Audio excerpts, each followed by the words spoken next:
அனைவருக்கும் வணக்கம். நாம் இப்போ பாக்கியலட்சுமி சீரியலில் என்னெல்லாம் சுவாரஸ்யமான விஷயங்கள் நடக்குதுன்னு பார்க்கலாம் வாங்க. நம்ம ராதிகா கோபி நடந்துக்கிற விஷயத்தை நினச்சி ரொம்பவே ஃபீல் பண்ணி அழுதுகிட்டு இருக்கிறாங்க.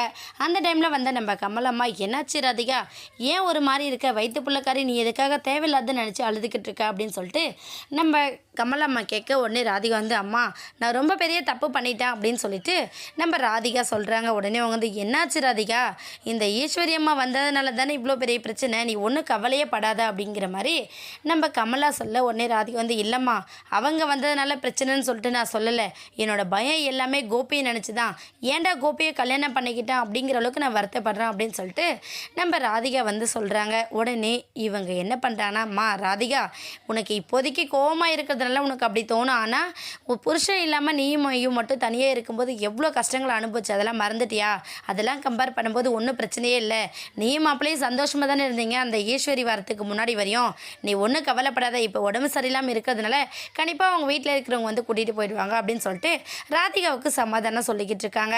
அந்த டைமில் கரெக்டாக அவங்க வீட்டோட காலிங் பெல் அடித்ததும் நம்ம கமலாமா போய் திறக்க, ஆப்போசிட்டில் நம்ம ஈஸ்வரியும் கோபியும் நிற்கிறத பார்த்து அப்படியே பேயறிஞ்சபடி நிற்கிறாங்க நம்ம கமலா.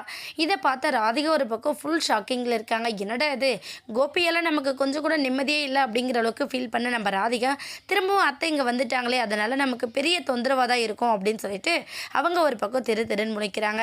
உடனே கோபி என்ன பண்ணுறா, இங்கே பாருங்கள், என் அம்மா இதுக்கப்புறம் இங்கே தான் இருப்பாங்க, தேவையில்லாமல் என் அம்மா கிட்ட நீங்களோ இல்லை ராதிகாவோ பிரச்சனை பண்ணிங்க அப்படின்னா நடக்கிறதே வேற ஆகிடும், என் அம்மாவுக்கு என்ன தேவையோ அது எல்லாத்தையும் என்னால் பண்ண முடியும், நீங்கள் யாரும் தேவையில்லாமல் அம்மா விஷயத்தில் குறுக்கிட்டு திரும்ப அம்மாவுக்கு இந்த மாதிரி ஏதாச்சும் ஒன்று ஆச்சுன்னா நான் சும்மாவே இருக்க மாட்டேன் அப்படின்னு சொல்லிட்டு ஈஸ்வரியை கூட்டிகிட்டு நேராக அவங்களோட ரூமுக்கு போகிறாங்க.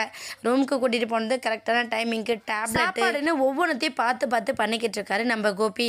இப்படி அம்மாவை விழுந்து விழுந்து கவனிச்சிக்கிட்டு இருக்கிறத பார்த்து நம்ம ராதிகாவும் கமலாவும் வயிற்றுச்சல் இருக்காங்க. மனைவி ப்ரெக்னெண்ட்டாக இருக்கா அப்படிங்கிறத மறந்து போயிட்டு பாருமா எப்படி பண்ணிக்கிட்டு இருக்காரு அப்படின்னு சொல்லிட்டு அவங்க அம்மா கிட்ட சொல்லி ரொம்ப ஃபீல் பண்ணுறாங்க நம்ம ராதிகா. கூடிய சீக்கிரம் இந்த பிரச்சனைக்கு எல்லாம் நம்ம கமலாவும் ராதிகாவும் சேர்ந்து ஒரு ஃபுல் ஸ்டாப் வைக்கணும் அப்படின்னு சொல்லிட்டு ஒரு பிளான் போடுறாங்க. என்னாக போதுன்னு வெயிட் பண்ணி பார்க்கலாம். இந்த வீடியோ உங்களுக்கு பிடிச்சிருந்தா மறக்காமல் நம்ம சேனலை சப்ஸ்கிரைப் பண்ணுங்கள். தேங்க்யூ.